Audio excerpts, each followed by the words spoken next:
Welcome to another episode of India's EV Revolution.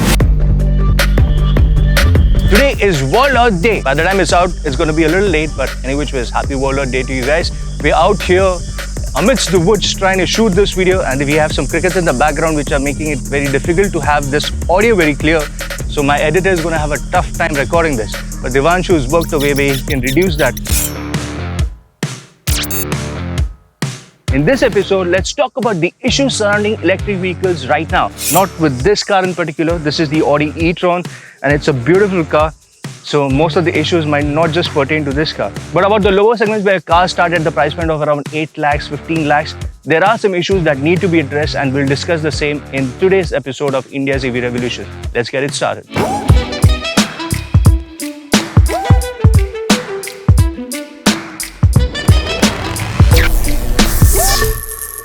The first biggest disadvantage that you have with electric vehicles is the range.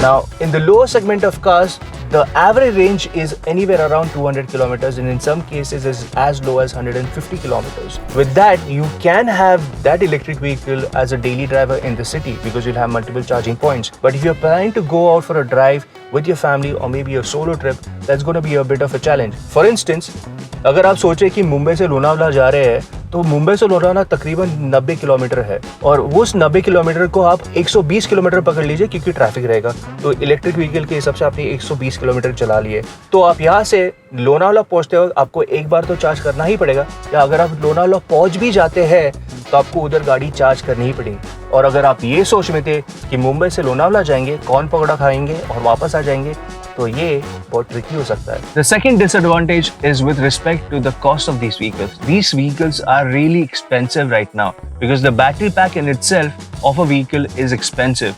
So unless there is a way we are able to reduce the cost of a battery, the prices are not going to drop down. And if you really want to equate or calculate the factor between an electric vehicle and an ICE cars, an electric vehicle in the same variant would be 2 or 3 lakhs more higher. But if you want to equate the cost, you will have to drive your electric vehicle for around 5 years. That's when you will break even the cost difference. Otherwise, you might just buy an ICE car. But that being said, electric charging for EV cars is getting a little cheaper. For instance, in Delhi, the cost of 1 kilowatt hour charging for any car is around 2 rupees. That means if you own a Tata Tigor EV, you'll charge the car from 0 to 100 in less than 100 rupees. And if you own an Audi e-tron, you probably will end up charging the car in 200 rupees. So imagine you're driving a car which is 1.3 CR, but for fueling up this car or charging this car is going to cost you around 200 rupees. That's peanuts, man.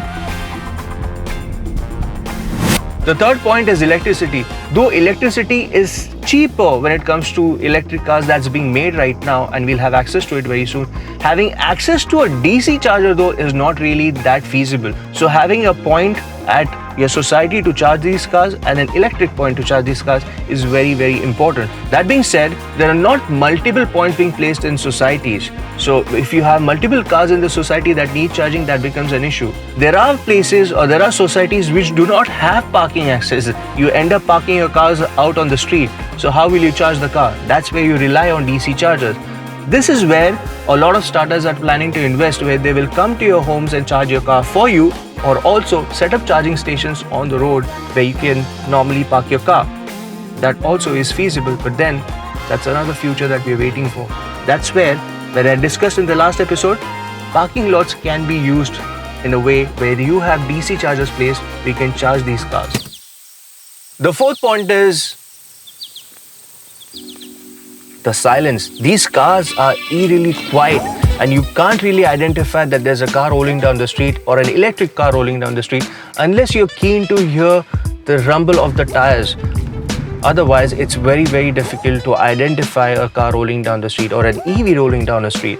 So that is good in a way, especially when you're in residential zones, you do need the cars quiet. But nowadays you see a lot of kids, you see a lot of people maybe taking a walk, talking to people on the phone. So it's very difficult for them to identify these cars. So there has to be a significant amount of awareness. There's nothing that you can do to make this car noisy because that's again leading to sound pollution. They are quiet.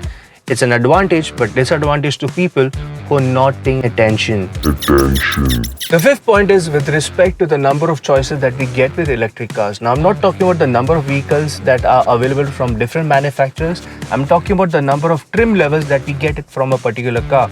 You might get maximum choices of 1 or 2, but then there's nothing that you can actually customize. Like in an ICE car, you might have around 7 to 8 options, but in an electric car, you might just get 1 or 2 options of trim levels.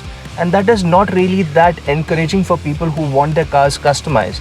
And that's maybe one of the other reasons why people are not really going for these cars. Though they are technologically advanced, the trim levels that a manufacturer provides with the cars is also quite important to some consumers. The sixth biggest disadvantage is going to be the battery replacement. Right now, these cars are new in the market and most of the manufacturers are providing around a minimum of 3 years of warranty and in some cases guarantees. There are some manufacturers who provide even 5 years, but post those 5 years or maybe around 2 lakh or 1 lakh kilometers, these lithium ion batteries which most of these manufacturers are using are going to degrade and then you'll have to replace these batteries. The replacement of the battery in itself is going to be an expensive affair. To give you an insight, a Tata Nexon EV, which costs around 13 lakhs, has a battery pack of around 7 lakhs rupees installed in the car. So after around 4 or 5 years, when you want to replace that pack, that's going to be a huge investment. So I'm pretty sure you'll have to start insuring your batteries or have to plan your charging times better. Which means you have to be very careful about your charging cycles about your electric vehicle in the similar way that you've maintained a charging cycle for your phones. If you haven't been doing that, start practicing with your phones first and maybe you might just perfect the art of charging your electric cars better. Because in the long run, you might just end up saving a lot of money by extending your battery's life.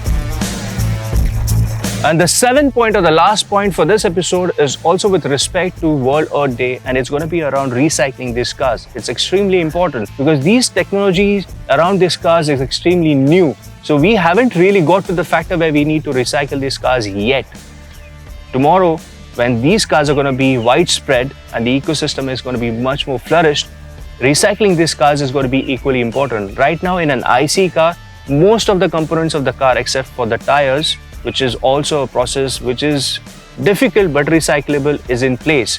But with respect to these cars, the battery component is a very tricky part and recycling a battery is not really that easy. So unless we streamline that process, this is gonna lead to a lot of waste. We are talking about a greener world and emission-free cars, but there's a lot of greenhouse gases that are created when you're producing these cars and will also be created when you're trying to recycle these cars. So unless we have a set process when it comes to recycling these cars, we are not really carbon neutral and we are still polluting the earth in some way. So that does need our attention. Now these are some of the issues that we are currently facing with the current generation of electric cars. Again, not with the Audi e-tron. This is not something that everyone can afford, but with the lower segment of cars, it's an issue that pertains or bothers us all. Now, Mr. Nitin Gadkari has been addressing a lot of issues with regards to the infrastructure and new norms for EV cars. So the future is bright. We are going to be discussing some of the other issues and promising things that are around EV cars soon. Stay tuned for more episodes. This is Aurelius from Mashable India signing off. Have a good evening ahead.